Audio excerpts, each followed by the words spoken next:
ये होमवर्क में दिया था, prepare a chart showing analysis of the following transactions in a tabular form. Modern approach नहीं, अभी हम लोग ट्रेडिशनल अप्रोच करने जा रहे हैं। मैं यहां पे भी लिख रहा हूं, आपको भी मैंने वही बताया था। We are starting with traditional approach.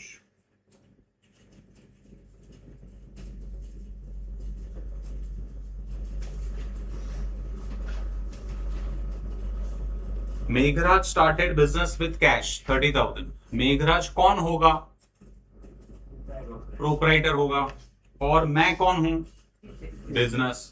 Proprietor पैसा लेके आया, है ना, तो बिजनेस को पैसा मिला। याद है ना ये फंडा, सेम फंडा टू बी अप्लाइड। कैश मुझे मिला और प्रोपराइटर जब लेके आता है उसको हम कैपिटल बोलते हैं, and he is a giver. Capital is a personal account, is a giver. So cash debit what comes in and credit the giver. ये फंडा आपका अप्लाई होगा। ट्राई किया है आपने? चेक करो, वेरीफाई करो। अगर आपका सही है तो आप कुछ भी नहीं करोगे, अगर गलत है तो डिफरेंट कलर पेन से रेक्टिफाई करना। फर्स्ट ट्रांजैक्शन देखो, cash account capital account, cash account capital account. Nature cash real, debit what comes in, cash account debit. Capital personal, credit the giver and capital account credit. Verify. Clear है? Second, deposited cash into bank. तो एक bank आया और एक cash आया। Bank is a personal account. मैंने, business ने cash bank को दिया, बैंक इज अ रिसीवर। तो bank personal account debit the receiver, तो डेबिट होगा। कैश रियल अकाउंट बाहर जा रहा है, तो credit what goes out.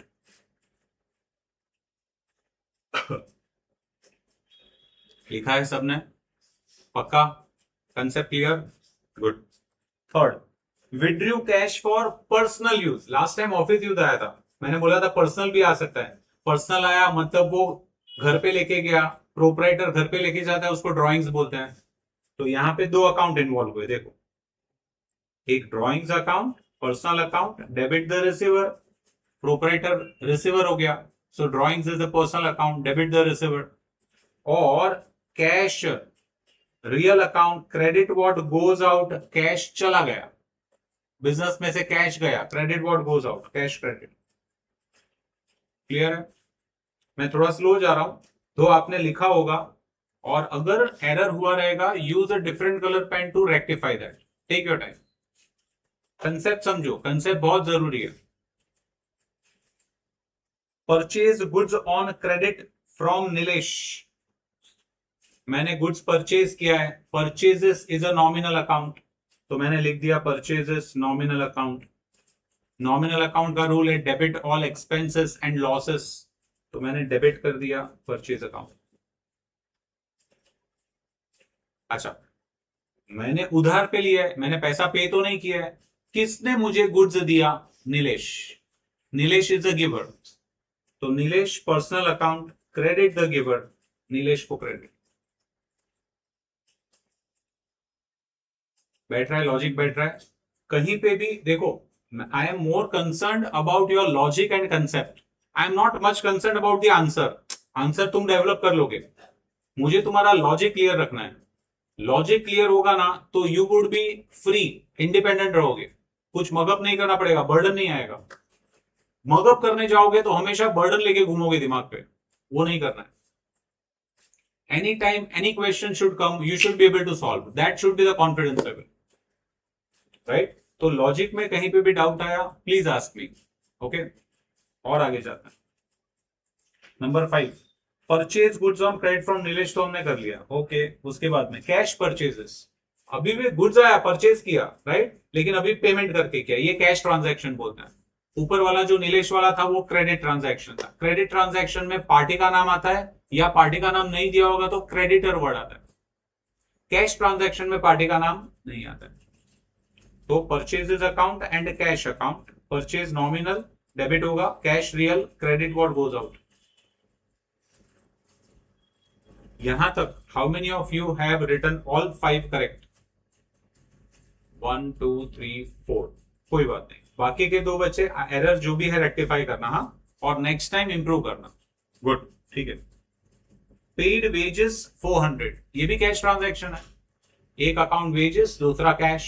Wages expense है, debit all expenses. Wages debit all expenses, cash real, credit what goes out.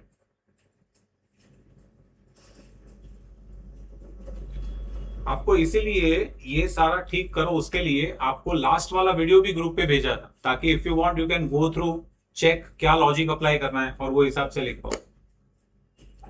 आज मैं मॉडर्न अप्रोच स्टार्ट करने वाला हूं, यही 2 क्वेश्चन सॉल्व करेंगे but with modern approach, right. और मैं चाहता हूं कि अगर टाइम मिलेगा ना तो अकाउंटिंग इक्वेशन पे भी जाएंगे। देखते हैं, आगे जाइए।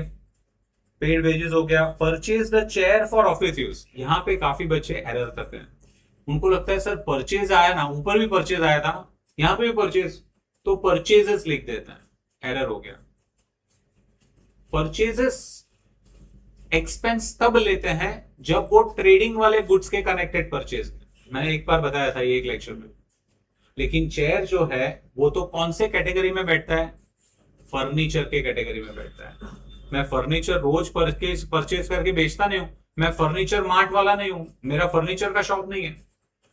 जैसे एग्जांपल मैंने दिया था, ऑटोमोबाइल डीलर, उसका गुड्स कार है, वो कार परचेज सेल करता है, तो वो कार परचेज करेगा, उसके लिए गुड्स है।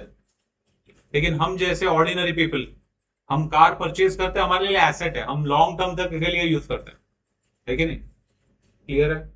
तो furniture real account, cash real account, debit what comes in, credit what goes out. Different colour pen से रेक्टिफाई करो, आपको फायदा होगा। चेयर अकाउंट चलेगा? चेयर अकाउंट भी चल सकता है, लेकिन अभी थोड़ा हायर कैटेगरी में लिखने का, तो फर्नीचर का ब्रॉड कैटेगरी है। हाँ, जैसे फॉर एग्जांपल आप अगर मैं बोलूं कि लैपटॉप है, तो कंप्यूटर की कैटेगरी में आ जाए या इक्विपमेंट की कैटेगरी में आएगा। हाँ, और आगे जाइए।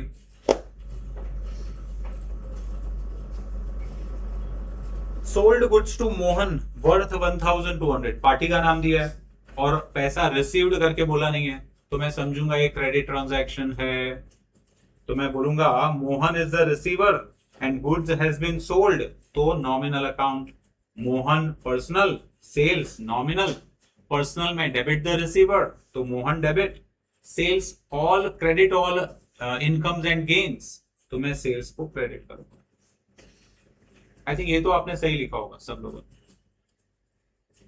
Withdrew cash for office use, पहले पर्सनल आया था, अभी ऑफिस आया। हाँ, मैंने पैसा विड्रॉ किया रहेगा और वो पैसा मैंने ऑफिस यूज के लिए विड्रॉ किया है। अच्छा, और विड्रॉ कहां से किया रहेगा? तो पहले बैंक में डाला था, अभी बैंक में से मैंने विड्रॉ किया, तो 2 अकाउंट इन्वॉल्व हुआ, एक कैश और एक बैंक। बैंक में से पैसा लेके मैंने ऑफिस यूज के लिए रखा, बिजनेस में रखा, तो बिजनेस को कैश मिला and bank is a giver. तो cash real account, debit what comes in, bank personal account, credit the giver. Clear है? एक क्लैरिटी करता हूं मैं। हाँ, काफी बच्चे क्वेश्चन करते हैं कि सर पहले आपने विड्रॉन फॉर पर्सनल यूज था, तभी आपने वर्ड ड्रॉइंग्स यूज किया था और आपने लिखा था कि पैसा गया। देखो ट्रांजैक्शन नंबर देखो कौन सा है, withdrew cash 1000 for personal use. यहां पे ऐसा नहीं बोला था कि बैंक में से विड्रॉ किया। अगर वहां पे ऐसा दिया होता that withdrew 1000 from bank for personal use, तो मैंने लिखा होता ड्रॉइंग्स एंड बैंक, 2 अकाउंट। पर वहां पे बैंक नहीं लिखा था, वहां पे कैश लिखा था, तो मैंने लिखा ड्रॉइंग्स एंड कैश। अब सर यहां पे तो इतना ही लिखा है, withdraw cash for office use, तो सर इसमें तो आपने बैंक क्यों लिखा? हाँ, ऐसा क्वेश्चन शायद किसी को हो सकता है और वो वैलिड क्वेश्चन है, तो उसका मैं आपको आंसर बताने जा रहा हूं। यहां पे तो लिखा है sir withdraw cash for office use. Office use माने ऑफिस के लिए है, पर्सनल नहीं है, मतलब ड्रॉइंग्स तो नहीं आएगा, पक्का हो गया। अगर कैश मैंने विड्रॉ करके ऑफिस में रखा है, तो मैं 2 अकाउंट कौन सा लिखूं? कैश और कैश, ये तो हो नहीं सकता है। मतलब अगर आप लोग का आर्ग्यूमेंट है दैट सर यहां पे आपने बैंक क्यों लिखा, व्हाई नॉट कैश? अरे भाई कैश मैंने विड्रॉ किया है तो from somewhere I must have withdrawn and somewhere I must have kept in the business, that is for sure. मतलब बिजनेस के कैश बॉक्स में मैंने रखा है वो पक्का है। तो जो विड्रॉ किया है वो जरूर बैंक में से होगा ना भाई, नहीं तो कैश बॉक्स में ही विड्रॉ करूं और कैश बॉक्स में ही रख दूं तो कोई ट्रांजैक्शन ही नहीं हुआ। मैं ऐसा करूं चलेगा, ये पेन यहां पे रखा था पहले, यहां से लेके मैंने ये वाले जेब में रख दूं, कोई ट्रांजैक्शन होगा क्या? नहीं, पेन तो मेरे ही पास में है, no transaction. So there has to be different entities. Bank के पास से पैसा विड्रॉ करके मैंने ऑफिस के कैश बॉक्स में रखा, cash withdrawn for office use, office के कैश बॉक्स में आया। क्लैरिटी? तो डाउट तो नहीं होना चाहिए दिमाग में, क्लैरिटी होना चाहिए। बरोबर है? क्लियर है? आगे जाइए। Sold old furniture for 9,000। अभी यहां पे पार्टी का नाम नहीं दिया है, समझने का पैसा मिल गया होगा। तो cash account debit to furniture account, दोनों ही रियल अकाउंट है। Debit what comes in, credit what goes out. Check. Received dividend 1000, received word आया मतलब क्या समझने का, पैसा आया। हाँ, तो मैं भले यहां पे कैश लिख रहा हूं बच्चों, लेकिन पता है मैंने क्या बोला था तुम लोग, याद है कि नहीं? क्या? आइडियली स्पीकिंग यहां पे बैंक आना चाहिए। लॉजिक क्या बताया था मैंने? स्टॉक से मिलता है इसलिए वो सीधा बैंक। नहीं, और थोड़ा रिफाइन करो। हाँ, अकाउंट में और थोड़ा करेक्ट है लेकिन और थोड़ा रिफाइन करो। मैंने एक शब्द यूज किया था, एक सेंटेंस यूज किया था। लिमिटेड कंपनी कभी भी कैश में व्यवहार नहीं करती है। आपके पास में लिमिटेड कंपनी का शेयर होगा, उसके ऊपर डिविडेंड दिया है, तो लिमिटेड कंपनी बाय चेक या इलेक्ट्रॉनिक ट्रांसफर ही पैसा देगा और वो आपके बैंक में ही आएगा पहले। वो ऐसा नहीं बोलेगा चलो लाइन लगाओ, चलो सबको कैश देता हूं कैश, ऐसा नहीं होएगा। वो पुष्पा में देखा था ना, स्टार्टिंग में वो दिहाड़ी लेने को जाता है और सब लाइन में खड़े रहते पैसा ले, ऐसा नहीं होता डिविडेंड। अभी तो सारा इलेक्ट्रॉनिक ट्रांसफर, पता है ना तुम लोग को, ईसीएस, इलेक्ट्रॉनिक क्लियरिंग सिस्टम। आपके अकाउंट में सीधा पैसा आता है, provided you have given proper account and all information. Clear? तो यहां पे एक्चुअली बैंक आना चाहिए, लेकिन आपके लेवल पे रिसीव्ड वर्ड आया तो हम समझते हैं कैश, तो आप कैश लिख सकते हो। कैश एंड डिविडेंड इनकम है nominal account. Debit what comes in, credit all incomes and gains. Check करो लास्ट वाला, paid for printing bill, printing and stationery खर्चा है, तो ये एक्सपेंस एंड पैसा गया cash real account, credit what goes out. Check कर लो। Anyone any doubt you can ask me. Cash transaction का मतलब ऐसे मत समझो कि वो हमेशा हार्ड कैश में ही पे किया है। कैश ट्रांजैक्शन का मतलब यह है कि सेटलमेंट तुरंत हो गया, आइदर बाय कैश और बाय चेक, और थोड़ा और आगे जाके बोलता हूं मैं, उसके जगह पे मैंने कोई एसेट भी दिया हो सकता है, पर सेटलमेंट हो गया। क्रेडिट ट्रांजैक्शन मतलब तुरंत सेटलमेंट नहीं हुआ है, उधार 1 महीना, 15 दिन, 2 महीने के बाद होगा, उसको हम क्रेडिट ट्रांजैक्शन। तो कैश ट्रांजैक्शन में मैं कैश भी दे सकता हूं, चेक से माने बैंक से पैसा भी दे सकता हूं, मैं कोई एसेट भी तुरंत आपको दे सकता हूं, तो भी गिना जाएगा कैश ट्रांजैक्शन, सेटल्ड। क्लियर है? राइट? चलो सेकंड वाला कौन था, लास्ट किसने बोला? हाँ, सेकंड वाला स्टार्ट करो फटाफट। Cash account capital, cash and capital, ठीक है। आगे purchase account cash, purchase account, नहीं नहीं नहीं नहीं, थोड़ी देर पहले मैंने समझाया था। क्या है ये?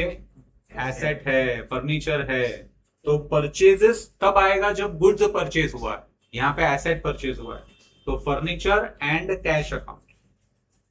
करो, रेक्टिफाई करो सब लोग, चलो।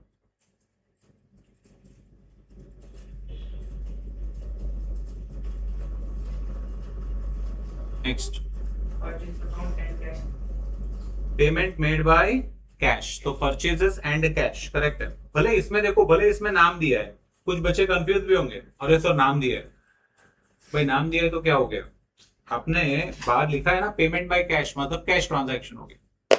आगे Purchase account and cash account. Very good, correct है। आगे Carriage inward and cash account. हाँ, तो carriage inward account and cash account बराबर है। अच्छा, और एक चीज भी आपको बताता हूँ, आई थिंक कैरेज का हमने नोट लिखा था क्या? कैरेज के कनेक्टेड एक नोट लिखा था, आज मैं नोट लिखाऊंगा, कैरेज कनेक्टेड नोट लिखाऊंगा। कैरेज एंड फ्रेट ऐसा दो वर्ड है सर, दोनों में फर्क क्या है? दोनों ही खर्चे हैं, कैरेज भी खर्चा, फ्रेट भी खर्चा। तो सर दो वर्ड में फर्क क्या है? कैरेज का मतलब लोकल ट्रांसपोर्टेशन। एग्जाम्पल, मुझे कुछ बेंचेस मंगाना था, तो हमारे जो बेंचेस मैन्युफैक्चरर है वो बोरीवली से आगे दहीसर में है, वहां से मंगाना था मुझे। तो दहीसर से टेम्पो में आया ये, और जो भी साथ में दो चार आदमी लोग आए, ऊपर बेंच रखना पड़ेगा ना जगह पे, तो उनको मैंने उनका ट्रांसपोर्टेशन एंड लोडिंग अनलोडिंग करके मैंने 500 रुपया दिया। एग्जाम्पल, इसको मैं कैरेज बोलूंगा, ट्रांसपोर्टेशन लोकल। लेकिन बाद में समझो कि मेरा एक इंपोर्टेड टेलीविजन टच स्क्रीन, मैंने स्मार्ट टीवी लिया यहाँ पे, समझ लो 200 इंच का, अभी तक आया नहीं है, बना ही नहीं है, एग्जाम्पल ले रहा हूँ। ज्यादा से ज्यादा 105 इंच का भी बना है, 200 इंच का तो मैंने सुना नहीं है बना है वो, लेकिन समझ तो मैंने 200 इंच का मंगाया, और वो यहाँ पे नहीं मिलता है भाई, वो सीधा आप समझ लो इंपोर्ट होता है चाइना से। वो चाइना से आता है समवेयर कहीं पे आपका वेस्ट बंगाल में, कोलकाता में, और कोलकाता से मुझे यहाँ पे मंगाना पड़ा, तो मैंने एयर फ्रेट दिया उसको, बाई एयर आया वो, अच्छा हाई फाई पैकिंग में आया सब जबरदस्त। अब जब अलग स्टेट का बॉर्डर क्रॉस करके मेरे पास में आ रहा है, नेचुरली उसको मुझे पैसा देना पड़ेगा, है ना, ट्रांसपोर्टेशन, वो भी ट्रांसपोर्टेशन है। लेकिन ये ट्रांसपोर्टेशन जब बॉर्डर क्रॉस करता है तब उसको मैं बोलता हूं freight. It can be air freight, it can be cargo freight, it can be road freight. लेकिन जब कोई भी टेरिटरी बॉर्डर क्रॉस करके आता है तो उसको हम वर्डिंग दे देते हैं freight. Long distance, local, carriage. Are we getting? इतना पार्ट क्लियर है? थोड़ा आगे जाऊं? ओके। कैरेज में और फ्रेट में और दो ट्रांजैक्शन हो सकते हैं। हाँ, मैं यहां पे सिर्फ कैरेज लिख के बताता हूं। कैरेज में दो हो सकता है, एक इनवर्ड और एक आउटवर्ड। सर ये इनवर्ड क्या है? whenever local transportation paid, we call it carriage, ये पक्का हो गया। when that is paid for bringing the goods in my entity, inward आ रहा है, गुड्स आ रहा है, उसे हम कैरेज इनवर्ड बोलते हैं। एट द सेम टाइम ऐसा भी तो हो सकता है, मैंने गुड्स बेचा है और कस्टमर के घर पे पहुंचाने के लिए मैं ट्रांसपोर्टेशन दे रहा हूं, तो goods are going out, goods are going out and I am paying the carriage, खर्चा ही है, कैरेज आउटवर्ड। लॉजिक समझ में आया दोनों का? जब गुड्स मैंने खरीदा, गुड्स अंदर आया, मेरे एंटिटी में आया, बिजनेस में आया, तभी जो पैसा पे किया खर्चा ही है, कैरेज इनवर्ड। गुड्स मैंने कस्टमर को पहुंचाने के लिए मैंने ट्रांसपोर्टेशन अरेंज किया and I paid the amount, खर्चा ही है, लेकिन carriage outward, because goods are going out. Same फंडा फ्रेट का, फ्रेट का भी सेम।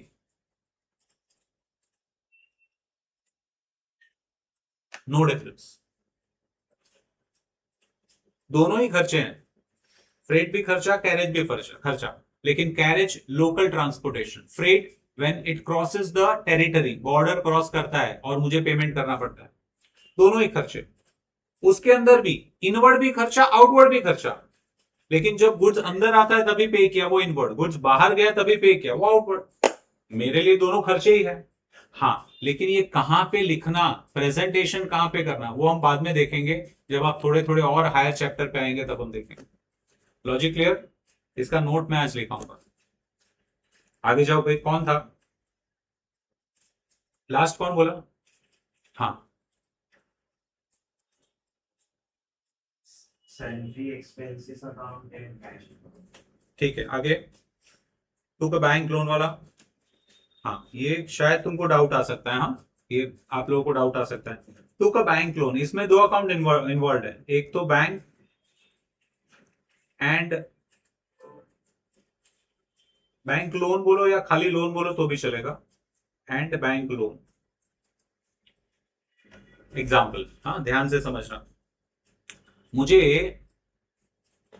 एक लेट अस से बिल्ड बिजनेस के लिए मुझे एक ऑफिस खरीदना है। एक्चुअली ऑफिस खरीदना है, प्रेमाइसेस है, अमाउंट ज्यादा बड़ा होगा।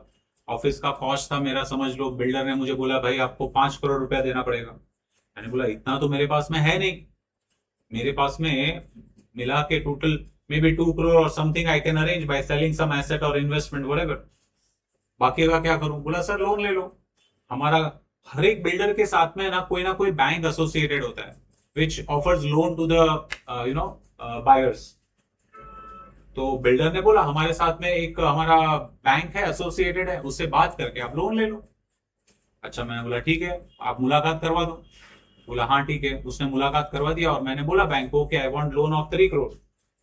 बोला ठीक है सर, आप यही प्रॉपर्टी एज अश्योरिटी दे दो हमको ये प्रॉपर्टी के ऊपर हम आपको लोन दे देंगे। बोला ठीक है, लाओ पैसा, कैश लाओ। तो बैंक ने बोला नहीं सर ऐसा नहीं, हम आपको लोन देंगे ना, हम आपके पहले बैंक अकाउंट में पैसा डालेंगे, कैश नहीं देते हम कभी भी। आप अपना बैंक अकाउंट का डिटेल दे दो। I give my detail of the bank account, my bank account, मेरा बिजनेस का जो भी बैंक अकाउंट था उसका डिटेल दे दिया। That bank which is giving loan, let us take for example ICICI था और मेरा बैंक था समझ लो बैंक ऑफ बड़ौदा। तो आईसीआईसीआई बैंक ने पैसा ट्रांसफर किया बैंक ऑफ बड़ौदा में मेरे बिजनेस वाले अकाउंट। तो ये बैंक को पैसा मिला, right? Debit the receiver, bank account debit, BOB, bank of Baroda debit to which bank is a giver? ICICI. So ICI credit करेगा, इट इज अ गिवर। तो उसको मैं बोलूंगा आईसीआईसीआई लोन अकाउंट, बैंक का नाम।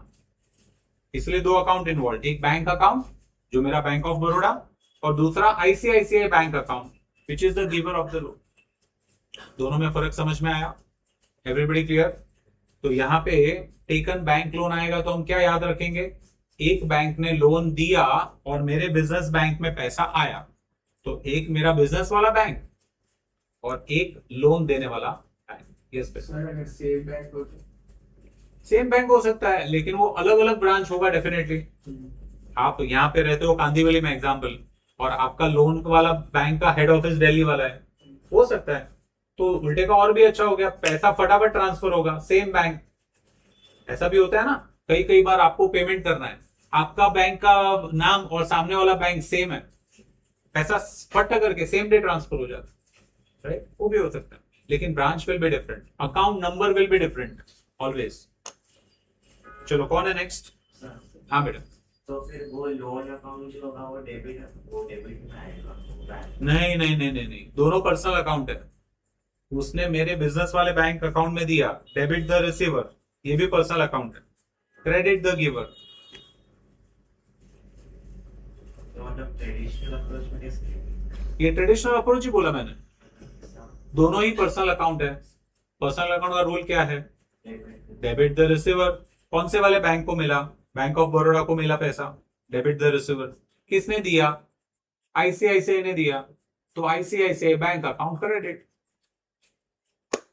सेम बैंक है समझ लो, लेकिन ब्रांच डिफरेंट है। एग्जांपल ले रहा हूं, BOI, bank of India, Kandivali branch, and let us से एग्जांपल चर्चगेट ब्रांच। तो कांदीवली ब्रांच को पैसा मिला तो I will say BOI Kandivali branch account debit and Churchgate BOI Churchgate credit. Simple है। Rule applies everywhere, rule applies similar way. You have to check where to debit, where to credit properly. Yeah, next. बराबर है, salary and bank. Next, bank account cash. ठीक है, correct. Last, ध्यान से, हाँ 10 number correct. Cash आएगा, cash account and sales account, cash account debit to sales account, entry बन गया। गुड। चलो इसके बाद में क्या था? क्या बोला? बैंक अकाउंट पर्सनल अकाउंट लेगा। किस में बोल रहे बेटा? एथ में दो अकाउंट इन्वॉल्व है, एक है salary and bank. Always bank is a personal account. Bank मतलब क्या, कोई नाम है ना, बैंक का नाम होगा ना भाई, BOB bank, bank of India BOI bank, ICICI bank, HDFC bank, नाम होगा ना, पर्सनल अकाउंट।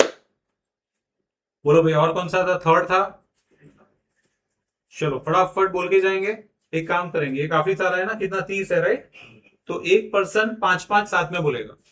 लास्ट किसने बोला? गीतिमा, दृष्टि। 1 to 5 आप बोलेंगे, बाद में Aryan 1 to 5, like that people will speak 5-5। चलो।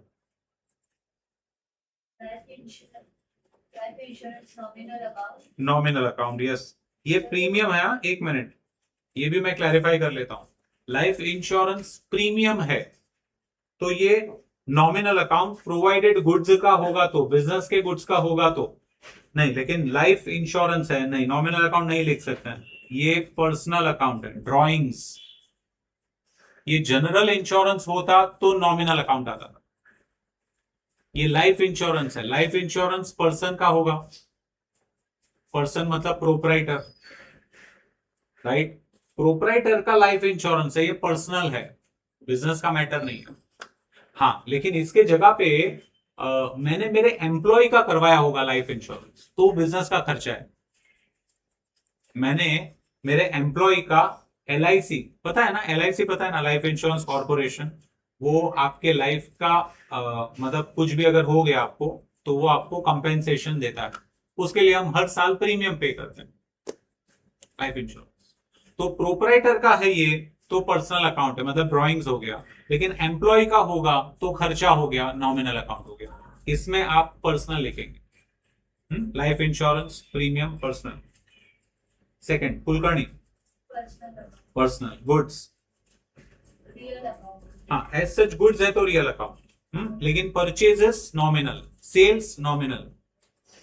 आगे Freight nominal account. नॉमिनल। अभी फ्रेट का मतलब सबको पता चल गया, मैंने बता दिया। Wages Nominal account. Nominal account. चलो Aryan, go ahead. Goodwill real account. हाँ, करेक्ट है, Copyright real account. बराबर है। Outstanding income personal account. Personal account, Bank charges nominal account. Nominal account, और outstanding expense personal. Personal account. Representative person, याद है ना? जब कभी भी नॉमिनल अकाउंट के आगे प्रीफिक्स या पीछे सफिक्स लग गया, मतलब वो रिप्रेजेंटेटिव पर्सन हो गया। चलो, उसके बाद में कौन है? चलो आगे जाओ। Sundry income nominal account. हाँ, सन्ड्री बोलते हैं हम लोग, सन्ड्री इनकम बोलते हैं, नॉमिनल अकाउंट। सन्ड्री का मतलब जनरल। हाँ, जनरल। फिर Income receivable personal account. क्या? Personal. Person, representative person, correct. Export duty nominal account. Nominal account. Furniture real account. Asset है, मतलब real account. Okay, real account. Import duty nominal account. Import duty बोला क्या? हाँ, बाद में Pre-sample distribution nominal account. Nominal अकाउंट। हाँ, it is like advertisement, advertisement. आगे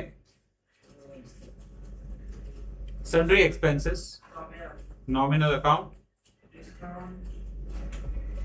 नॉमिनल अकाउंट। डिस्काउंट दोनों हो सकता है, खर्चा भी हो सकता है, इनकम भी हो सकता है, लेकिन दोनों ही नॉमिनल है।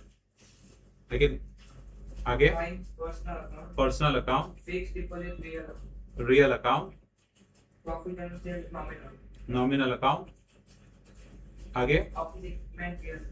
Real account. Bank of India बोलो, Bank of India personal. Personal account. अरे किसका टर्न है, कौन बोल रहा है? तो फटाफट बोल, फिर आगे। Machinery, Real account. Real account. Carriage outward, अभी आपको कैरेज आउटवर्ड का पता चल रहा होगा मीनिंग। कैरेज खर्चा ही है, लेकिन गुड्स बाहर गया होगा ना, तभी मैंने पे किया होगा। हाँ, खर्चा है मतलब नॉमिनल है, nominal.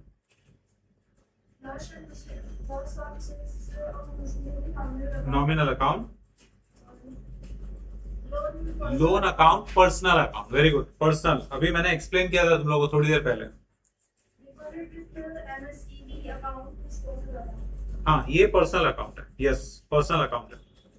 Loss by fire, nominal account, nominal account.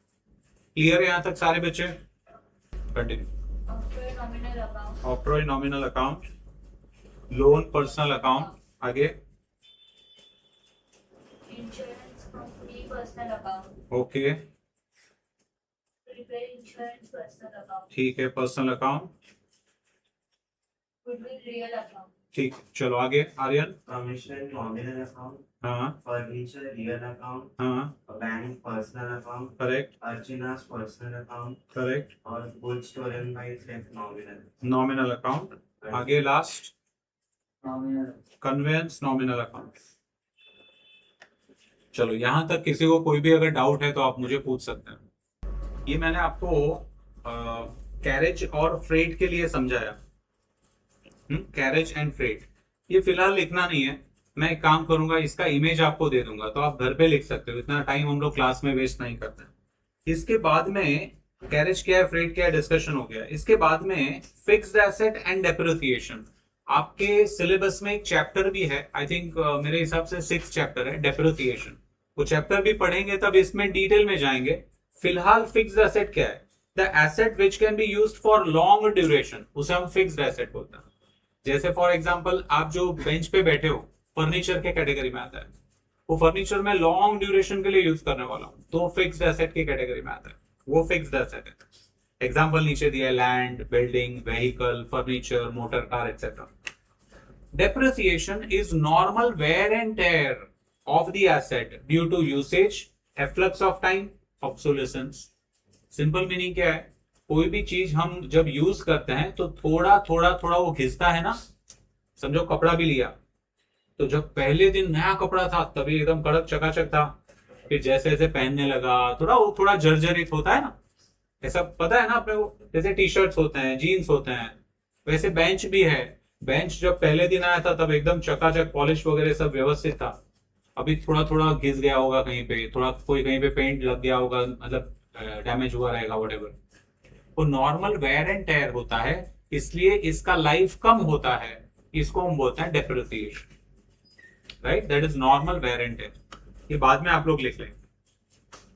Purchase and sales कब आपको यूज करना है, when in the business goods are purchased then we debit purchases account being the nominal account. When goods are sold then we credit sales account being again the nominal account. ये अभी हम पढ़ चुके हैं, हाँ, लेकिन ये नोट में आप लोग लिखोगे, मैं आपको शेयर कर दूंगा आज। However, when we purchase or sell furniture or for that matter any asset, हृदय, तभी हम परचेजेस अकाउंट यूज नहीं करते हैं, हम एसेट अकाउंट यूज करते हैं। ये आज ही आया था एक क्वेश्चन में।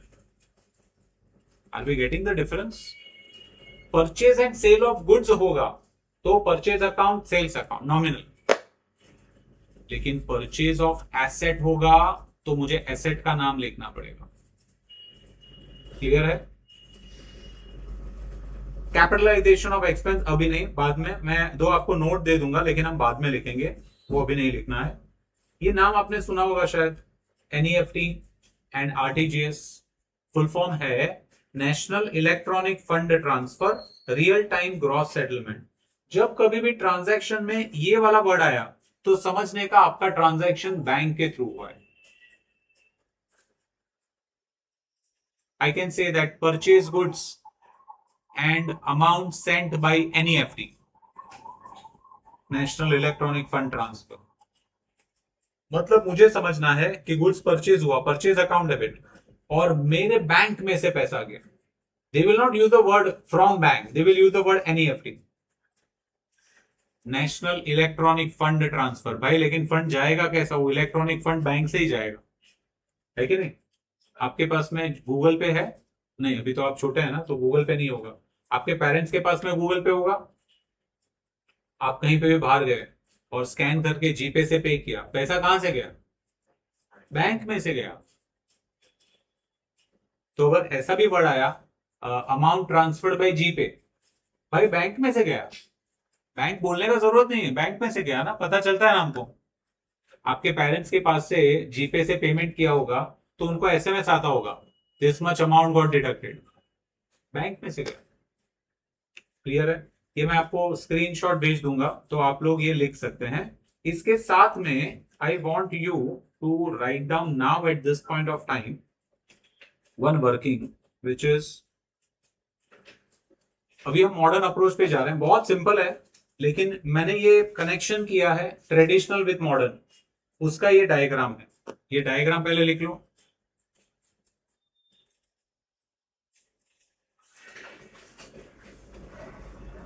उसके बाद में समझ लेंगे और फिर हम आगे जाएंगे।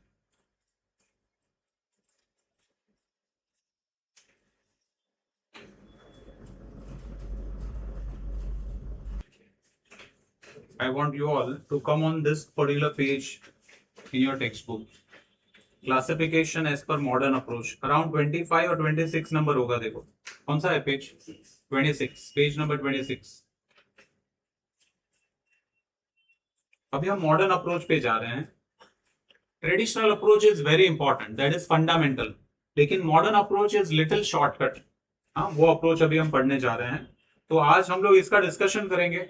बहुत सिंपल है, हम लोग आज सॉल्विंग क्वेश्चन पे नहीं जाएंगे, पर इसका डिस्कशन आज जरूर करेंगे।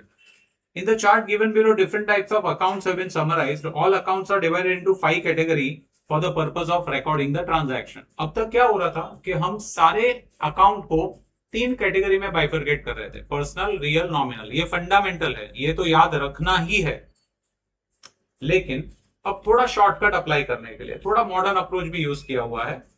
इसमें हम सारे अकाउंट को ये 5 कैटेगरी में डिवाइड करते हैं। कौन सा 5 category? Asset, liability, capital, expense loss, income gain.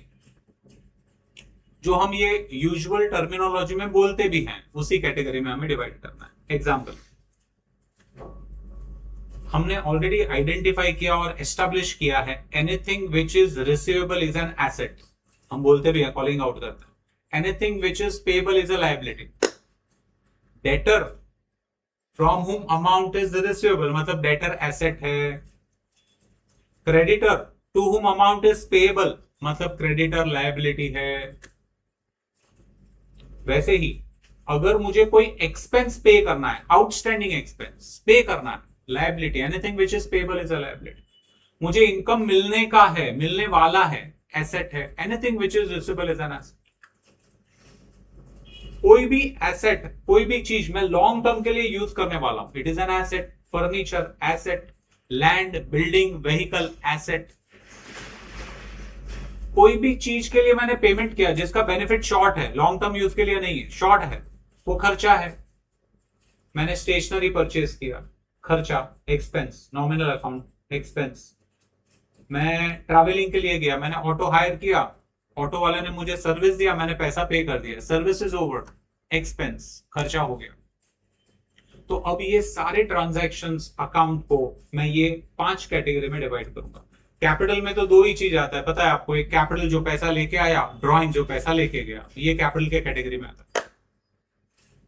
तो देखो यहाँ पे क्लासिफिकेशन ऑफ अकाउंट। एसेट में क्या क्या आएगा? मशीनरी, बिल्डिंग, गुडविल, फर्नीचर, मतलब टेंजिबल इंटेंजिबल आएगा। लायबिलिटी में क्या आएगा? क्रेडिट, इधर डेटर भी आएगा, बाय द वे लिखा नहीं है लेकिन आपको समझना है। Anything which is receivable is an asset. Liability, creditor, overdraft, bank loan, outstanding expense, जो भी मुझे पे करना है, सारा पे करना है, पे करना है, पे करना है। लायबिलिटी, रिसीव करना है, रिसीव करना है, रिसीव करना है, एसेट।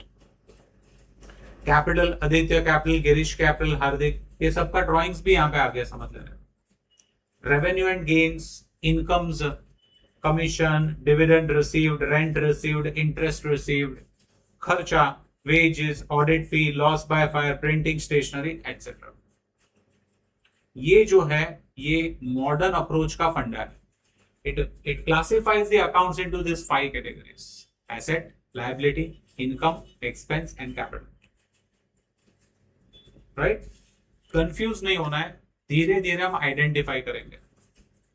लेकिन I am repeating my self, traditional approach pure conceptual approach है, वो तो भूलना नहीं है। ये शॉर्टकट है, शॉर्टकट भी अप्लाई करेंगे, कहीं कहीं पे काम में आ जाता है समझने के लिए फटाफट। क्या लिखा है यहाँ पे देखो नीचे, to record changes in these accounts 2 fundamental rules are being followed which are stated below. ये बाद में देखेंगे, इसको हम पेंडिंग रखते हैं, ये आज नहीं देखेंगे, कंफ्यूज नहीं होना है। आज सिर्फ 5 कैटेगरी में हमें डिवाइड करना है, अकाउंट्स को 5 कैटेगरी में डिवाइड करना है। आपका क्वेश्चन नंबर 5th है शायद, हाँ 5 नंबर का क्वेश्चन है, question number 5, verify. Question number 5, classify the following mentioned accounts into asset, liability, income and expenditure. इसी के अंदर हम कोशिश करते हैं इसी के अंदर मैं फर्स्ट लेटर लिख दूंगा, आपको पता चल जाएगा। इसमें और एक भी होना चाहिए, कैपिटल।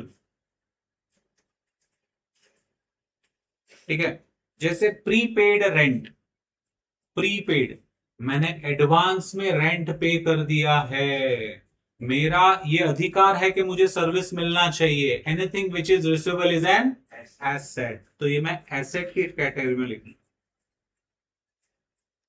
सैलरी, मैं सैलरी पे करता हूं, हर मंथ पे करना पड़ता है, क्या है ये? एक्सपेंस। समझ में आ रहा है? बैंक लोन, हाँ अभी लूंगा, कभी ना कभी तो पे करना पड़ेगा ना भाई, it is payable. Liability. Motor car, asset.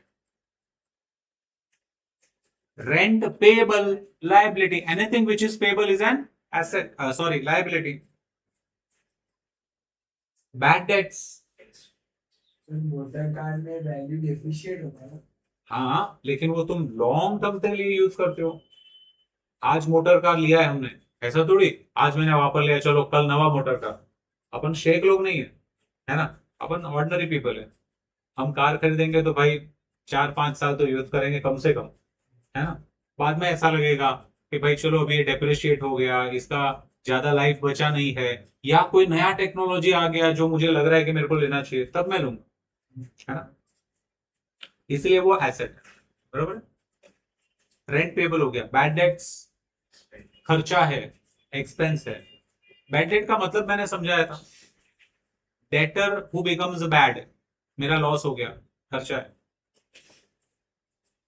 Copyright, asset, intangible asset. अच्छा मतलब क्या मेरे को ही लिखना है, आपको नहीं लिखना है? आप भी लिखो पेंसिल से, आइडेंटिफाई करते जाओ।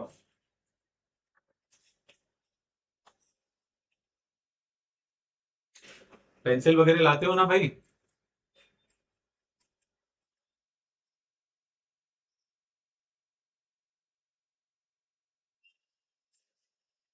Interest received, income. Dividend received, income. Premises, ये प्रीमाइसेस होता क्या है? प्रीमाइसेस का मतलब जगह, लैंड, बिल्डिंग, उसको हम प्रीमाइसेस बोल सकते हैं, है ना। तो एसेट है। इंश्योरेंस प्रीमियम, अभी 2 कैटेगरी आता है इसमें, ये लाइफ इंश्योरेंस है कि जनरल इंश्योरेंस है। अगर लाइफ इंश्योरेंस है तो ड्रॉइंग्स है, मतलब आपका कैपिटल में जाएगा, लेस फ्रॉम कैपिटल में जाएगा। अगर जनरल इंश्योरेंस है तो खर्चा। अभी यहाँ पे लाइफ बोला नहीं है इसलिए मैं अज्यूम कर रहा हूं कि जनरल इंश्योरेंस है, हाँ तो एक्सपेंस है। ऑडिट फी, एक्सपेंस। ऑडिटिंग मतलब चेकिंग, हो गया, क्लियर है? चेक कर लो। ये मॉडर्न अप्रोच, किसी को डाउट आ रहा है तो आप मुझे पूछ सकते हो। 5 कैटेगरी में सारे अकाउंट्स को आइडेंटिफाई करना है, asset, liability, income, expense, capital. Capital के अंदर ड्राइंग्स भी आ गए, पॉसिबल है? क्लियर है? थोड़ा होमवर्क दो, हाँ क्योंकि ये प्रैक्टिस करना पड़ेगा तुम लोग, है ना। और कंफ्यूज मत होना, ट्रेडिशनल अप्रोच और मॉडर्न अप्रोच में कंफ्यूज मत होना, राइट। ट्रेडिशनल अप्रोच याद रहे, मैं बार बार बोलता हूं, वो फंडामेंटल है, कंसेप्चुअल है, वो भूलना नहीं है, ये शॉर्टकट है। हाँ तो ये आप अप्लाई कर सकते हो, कई बार फटाफट करने में काम आता है ये, ठीक। तो आप होमवर्क में क्या क्या करोगे? आप क्वेश्चन नंबर 6 होमवर्क,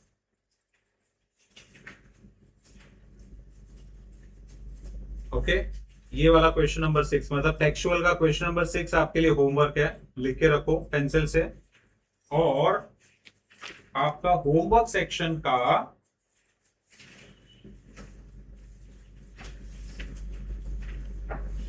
हाँ होमवर्क सेक्शन में से क्वेश्चन नंबर 5, 6 एंड 7। अच्छा ट्रेडिशनल अप्रोच आपका हो गया है, तो महेश वाला क्वेश्चन है, देखो 8। बस सर बस, इससे ज्यादा नहीं। ऊपर वाले क्वेश्चन तो खाली एक वर्ड लिख के आइडेंटिफाई करना है। 8 नंबर वाला ही आपको कुछ लिख के काम करना है।